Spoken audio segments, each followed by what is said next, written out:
महामारी के इस बुरे दौर में जाने तो जा ही रही हैं, कई बार मानवता को शर्मसार करने वाली कई ऐसी तस्वीरें आ जाती हैं कि आपका दिल दहल जाता है। ऐसा ही एक मामला बिहार के भागलपुर में हुआ। कोरोना से पति को गंवाने वाली महिला ने जो आप बीती बताई वो अंदर से सबको झकझोर देने वाली है। 9 अप्रैल को भागलपुर के अस्पताल में महिला अपने कोरोना संक्रमित पति का इलाज कराने पहुंची थी। पहले तो सही इलाज नहीं मिला और बाद में अस्पताल के कंपाउंडर ने महिला से छेड़छाड़ की। बाद में महिला अपने पति को दूसरे अस्पताल लेकर पहुंची, लेकिन वहां भी सही इलाज नहीं मिला तो पति को पटना के अस्पताल लेकर चली गई। लेकिन 26 दिन तक सिस्टम से लड़ने के बावजूद वो अपने पति को नहीं बचा सकी। इसको कवर कीजिए। ज्योति कुमार एक कंपाउंडर था वहाँ पे, Glocal hospital Bhagalpur. Jyoti Kumar compounder है वहाँ का। वहाँ पे मेरे हस्बैंड को मैंने देखा कि उन्होंने 2-3 बार पॉटी किया था, यूरिन पास किया था, कोई क्लीन करने नहीं आ रहा था सर। 6 घंटे से वो उसी गंदगी पे पड़े हुए थे। उन्होंने मुझे फिर फ़ोन किया, बस फ़ोन कर पाते थे सर, बोल भी नहीं, बस मिस्ड कॉल आती थी, मैं समझ जाती थी कि कुछ परेशानी है उनको। जब मैं गई तो मैंने देखा पूरे गंदे बेड पे मेरे हस्बैंड 6 फीट 2 इंच के सर, पूरे गंदे पे वो सोए हुए थे सर। मैंने ज़बरदस्ती सबको बुलाया। एक आदमी था ज्योति कुमार करके, ज्योति कुमार, सब लोग ध्यान से इसको कवर कीजिए। ज्योति कुमार एक कंपाउंडर था वहाँ पे। कौन सा हॉस्पिटल का नाम? Glocal hospital Bhagalpur. Jyoti Kumar compounder है वहाँ का, मतलब जो अटेंडेंट सब होते हैं ना वो है, लड़की नहीं है लड़का है ज्योति कुमार। उसको मैंने रिक्वेस्ट किया कि भैया प्लीज़ आप मेरे हस्बैंड की मदद कर दीजिए, रात में ये लोग रुकने नहीं दे रहे हैं मुझे अपने पास, इनके पास। उसने बोला ठीक है ज़रूर मदद करूँगा, ये कह के, और मैं अपने हस्बैंड से बात करने लगी, इशारे से ही वो बात कर रहे थे, मैं बोल रही थी। अचानक से मेरा दुपट्टा खिंचाया बहुत ज़ोर से। मैंने सोचा क्या हो रहा है, जब मैंने पीछे मुड़ी तो मेरे कमर पे उस आदमी का हाथ था और मेरा दुपट्टा वो ज्योति कुमार खींच रहा था। मेरी माँ पीछे से चिल्लाई, मेरे हस्बैंड ऐसे ऐसे होने लगे, पूरा पसीना उनको चल गया, कुछ बोल नहीं पा रहे थे वो। जब हम लोग ठीक थे ना, मैं बाहर निकलती थी ना, कोई मुझे ऐसे देखता था ना नॉर्मली ही तो कहते थे आंख निकाल लूंगा, क्या सोच के इसको देख रहे हो। और मेरे हस्बैंड उस दिन बेड पे पड़े हुए देखते रहे कि मेरी वाइफ का कोई दुपट्टा खींच रहा है। और जब मैंने उस आदमी को देखा ना तो वो मुस्कुरा रहा था। मैंने ऐसे दुपट्टा खींचा और मैं कुछ नहीं बोल पाई डर से कि मेरे हस्बैंड यहाँ पे है, मेरी माँ यहाँ पे है, ये लोग कुछ कर देगा।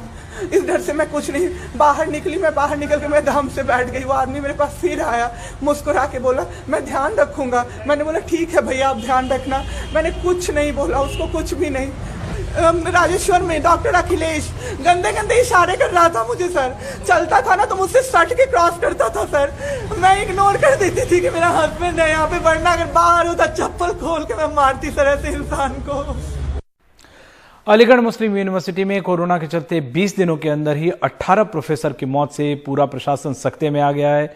एएमयू के वाइस चांसलर ने आशंका जताई है कि अलीगढ़ में कोरोना वायरस की नई किस्म आगे आ गई है। उन्होंने कहा कि आईसीएमआर को चिट्ठी लिखकर भेजा है कि नमूनों की जीनोम जांच का अनुरोध भी किया है इस चिट्ठी में उन्होंने, और आशंका जताई कि नई किस्म से ही शायद यहाँ बीमारी को बढ़ावा मिल रहा है। ऐसा माना जाता है कि विश्वविद्यालय से सटे सिविल लाइन्स क्षेत्र में एक विशेष प्रकार का वायरस फैल रहा है। ऐसे में यहाँ कोविड के नमूनों का वायरल की जीनोम सीक्वेंसिंग और आगे की जांच के लिए CSIR institute of genomics and integrated biology नई दिल्ली को ये सारे सैंपल भेजे जा रहे हैं।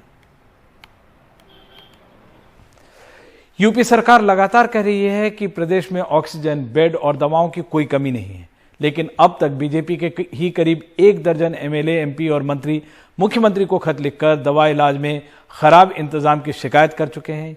यही नहीं, फिरोजाबाद के बीजेपी MLA ने अपना वीडियो वायरल कर आरोप लगाया है कि कोरोना से पीड़ित उनकी पत्नी को आगरा मेडिकल कॉलेज में खाना पानी भी नहीं दिया जा रहा है। आगरा के SN मेडिकल कॉलेज में फिरोजाबाद के जसराना से बीजेपी MLA पप्पू लोधी की पत्नी संध्या भर्ती हैं।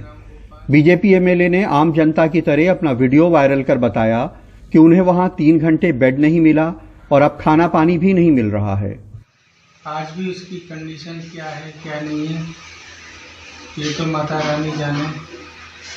ना खाने के लिए कुछ मिल रहा है वहाँ, ना पानी पीने के लिए मिल रहा है।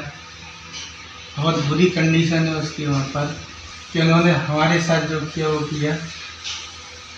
ईश्वर ना करे कभी किसी गरीब के साथ ऐसा हो। ये मैं इस वीडियो के माध्यम से आप सब लोगों तक पहुंचा रहा हूं।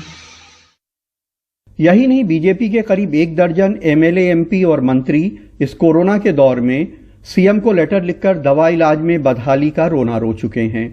केंद्रीय मंत्री संतोष गंगवार ने लिखा है कि ऑक्सीजन की जमाखोरी, कालाबाजारी हो रही है। कोरोना के लिए मेडिकल इक्विपमेंट 1.5 गुना दाम पर बिक रहे हैं। स्वास्थ्य विभाग के जिम्मेदार फोन नहीं उठाते। लखनऊ में मोहनलालगंज के बीजेपी एमपी कौशल किशोर ने लिखा है कि केजीएमयू में वीसी और कई डॉक्टर बहुत लापरवाह हैं। रेस्पिरेटरी मेडिसिन विभाग में 100 से ज्यादा ऑक्सीजन बेड खाली पड़े हैं। कोविड हॉस्पिटल में 20 में से सिर्फ 5 वेंटिलेटर काम कर रहे हैं। राज्य मंत्री के दर्जे वाले सुनील भराला ने लिखा है कि मेरठ में बेड, ऑक्सीजन, रेमडेसिविर की बहुत कमी है। इसकी वजह से करीब 500 लोगों की मौत हो गई है। लखीमपुर से बीजेपी एमएलए लोकेंद्र प्रताप सिंह ने लिखा कि जिले में ऑक्सीजन की बहुत कमी है। ऑक्सीजन की कमी से लोग मर रहे हैं। हम लोग असहाय होकर उन्हें मरते देख रहे हैं। कानपुर के बीजेपी एमपी सत्यदेव पचौरी ने लिखा, कानपुर में कोरोना से बहुत लोगों की मौत हो रही है। काफी लोगों की मौत वक्त पे इलाज न मिलने से हो रही है। बलिया जिले से विधायक और यूपी सरकार के मंत्री उपेंद्र तिवारी बलिया जिला अस्पताल में दवा इलाज का मुआयना करने पहुंचे तो उन्होंने देखा कि वहां 11 वेंटिलेटर लगे हुए हैं, लेकिन चलता कोई नहीं। 2 रात हम जगे रहे 12 बजे से लेकर 4 बजे 5 बजे तक मरीज को बचाने के लिए। वो मरीज किस अभाव में मरे? वेंटिलेटर के अभाव में, इसलिए कि वेंटिलेटर बलिया में उपस्थित नहीं। 11 वेंटिलेटर इस्लामाबाद सेंटर में पड़े हुए क्यों नहीं चल रहे हैं? हम आपसे और आपसे जानना चाहते हैं। परेशानी बहुत बड़ी है, जनता उसको भुगत रही है और जनता के प्रतिनिधियों को इसका बहुत अच्छी तरह अंदाजा है। उन्हें वोट लेने के लिए जनता के पास फिर जाना है। अगर वो उसकी बात नहीं उठाएंगे तो कल को जनता उनकी नहीं सुनेगी। आगरा में नसीम, फिरोजाबाद में जितेंद्र और बलिया में करुणा सिंधु के साथ कमाल खान, एनडीटीवी इंडिया। छत्तीसगढ़ के लॉकडाउन में सरकार ने पीने वालों का, मदिरा पीने वालों का विशेष ख्याल रखा है। राज्य में शराब की होम डिलीवरी शुरू की गई है। पहले दिन 4 करोड़ से ऊपर ऑर्डर आ गए। सरकार की दलील है कि इससे अवैध और नकली या जानलेवा शराब की बिक्री रुकेगी।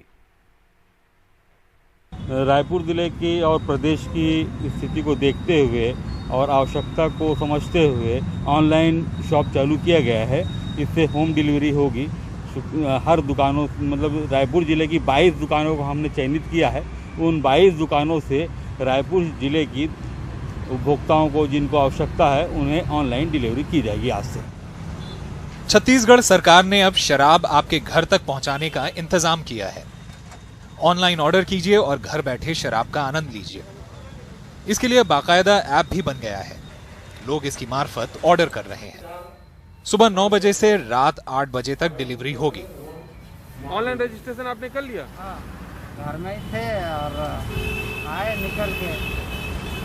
ऑनलाइन में होता नहीं, फिर पूछा तो बोले कि भट्टी के पास जाके पता करके आओ, तुम्हारा जो बगल में है। जिस दुकान से ऑर्डर बुकिंग होता है उस दुकान से बोतल, जैसे जितना बोतल वो ऑर्डर करता है उसको दुकान में जाके सैनिटाइजर करके अपने बैग में रख के ग्राहक के पास सैनिटाइजर करके उसको छोड़ते हैं जो ग्राहक है उसके पास। अभी आज ही शुरुआत हुआ है सर, तो 20 से 22 ऑर्डर आ चुका है हमारे पास। 20 से 22 ऑर्डर आ रहा है। आर्थिक तौर पर राज्य सरकार का प्रयोग पहले ही दिन हिट हो चुका है। शाम 5 बजे तक 4 करोड़ 32 लाख के ऑनलाइन ऑर्डर आ चुके हैं। एक ऑर्डर औसतन 1500 रुपए के आसपास का है। सरकार का कहना है इससे शराब के नाम पर जहरीली या नकली शराब का खतरा खत्म होगा। छत्तीसगढ़ में दूसरा दारू बंद होने से दूसरा सेवन करके दूसरा दवा पी के बिलासपुर में बहुत लोग मरे। हमारे सरकार ने विचार कर रहा है कि ऑनलाइन डिलीवरी होगा। छत्तीसगढ़ में 9 अप्रैल से लॉकडाउन है। पब्लिक ट्रांसपोर्ट, दफ्तर सब बंद है। लेकिन इस कोरोना काल में राज्य सरकार का शराब की होम डिलीवरी का फैसला अब तक का सबसे अनूठा है। रायपुर से सोमेश पटेल, एनडीटीवी इंडिया के लिए।